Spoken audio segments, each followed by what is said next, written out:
संख्या। तो देखिए सबसे पहले हमें जानते हैं कि प्राकृतिक संख्या क्या होती है। देखिए प्राकृतिक संख्या क्या होती है, अगर इसको हम देखें प्राकृतिक संख्या, तो प्राकृतिक संख्या 1 से शुरू होती है, जैसे 1, 2, 3, 4। प्राकृतिक संख्या 1 से शुरू होती है और पूरा अनंत तक जाती है, धनात्मक दिशा में जाती है। और एक चीज़ यहाँ सबसे पहले देखा जाए, अगर देखिए हमेशा यहाँ पर डिफरेंस हमेशा 1 का होता है, ठीक। किन्हीं दो प्राकृतिक संख्याओं के बीच का अंतर हमेशा 1 का होता है, ठीक।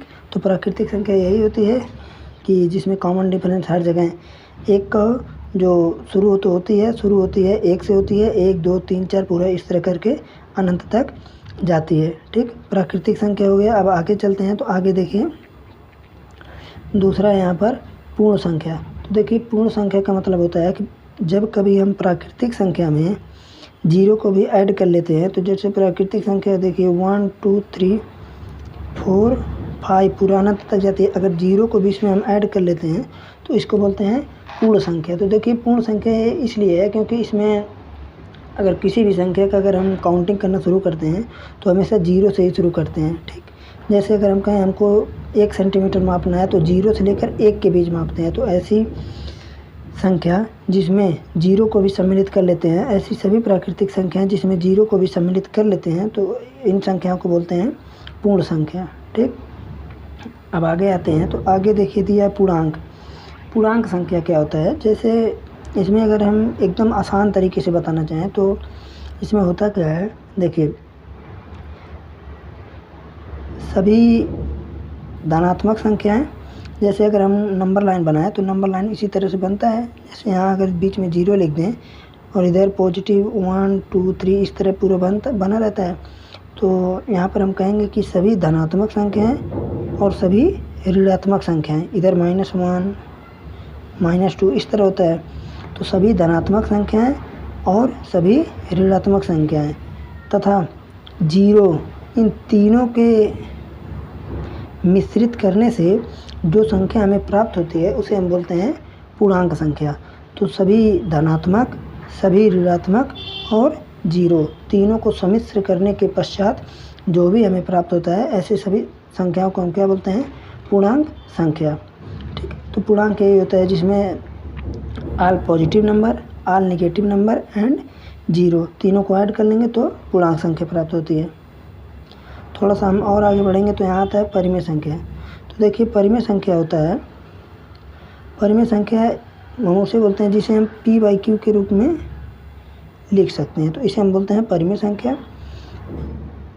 यहाँ p को हम बोलते हैं अंश और q को हर।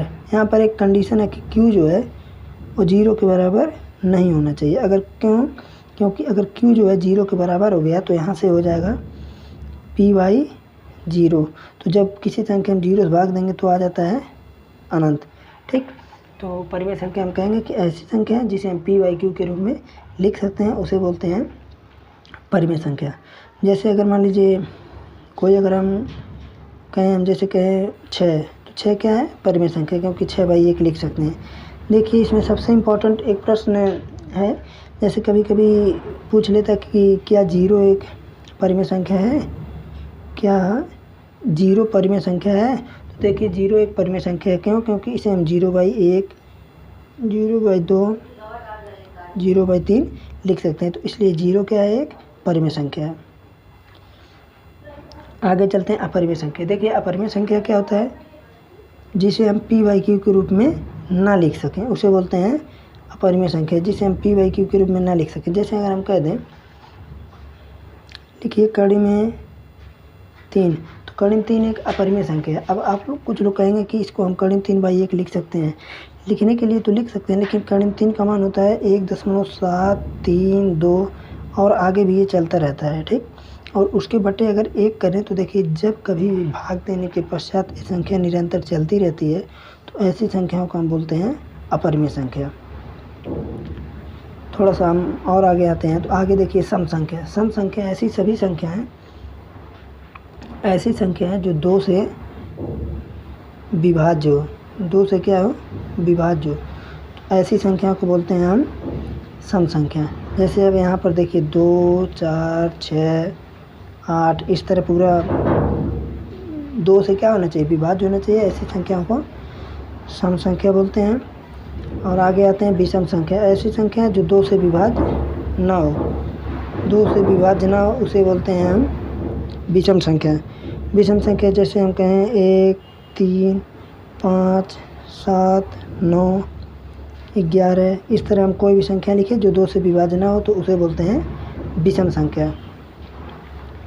अब देखिए यहाँ भाज्य। भाज्य क्या होता है? भाज्य को अगर हम समझें तो जैसे हम कह सकते हैं, भाज्य होता क्या है, कोई भी संख्या जैसे मान लीजिए हम लिख दें यहाँ 20, तो 20 को अगर हम देखें तो इसका देखिए अगर हम फैक्टर करें तो यहाँ 1 तो आएगा ही, 2, 4, 5, 10 और 20। देखिए यहाँ पर इसके इतने अधिक संख्याएं प्राप्त होती हैं कि जिससे पूरी तरह से विभाजित है। तो भाज्य संख्या वही होती है जिसके 2 या 2 से अधिक गुणनखंड हो तो उसे हम बोलते हैं भाज्य संख्याएं। भाज्य संख्या में कोई भी, जैसे हम कहते हैं अगर मान लीजिए लिखिए 13, तो 13 में देखिए वो 1 से कटेगा और 13 से कटेगा, तो इसलिए ये भाज्य संख्या नहीं है। ठीक है, जैसे देखिए हम आगे चलते हैं थोड़ा सा इसके, तो यहाँ देखिए अभाज्य, तो जो अभी हम ऊपर उदाहरण बताएं वो अभाज्य। क्यों? जैसे हम लिख दें 5, तो 5 1 से कटेगा और 5 से कटेगा। लिख दें हम 29, 1 से कटेगा और 29 से। तो ये सभी ऐसी संख्याएं इस दिया सहभाज्य। सहभाज्य बिल्कुल आसान है। देखिए कभी कभी 1 नंबर में MCQ में पूछ लेता, क्लास 10th की बात करें तो, जैसे ऐसी 2 संख्याएं जिनका HCF 1 आए, ऐसी 2 संख्याएं 2 नंबर, जैसे हम लिखते हैं A, B, ऐसी 2 संख्याएं जिनका HCF हमेशा कितना है, 1, उन्हें बोलते हैं सहअभाज्य संख्या। जैसे हम कहें 7 और 11, तो इसका HCF कितना आएगा, 1। तो ऐसी 2 संख्याएं जिनका HCF हमेशा 1 आए उन्हें बोलते हैं सहअभाज्य संख्या। ठीक, आगे बढ़ें।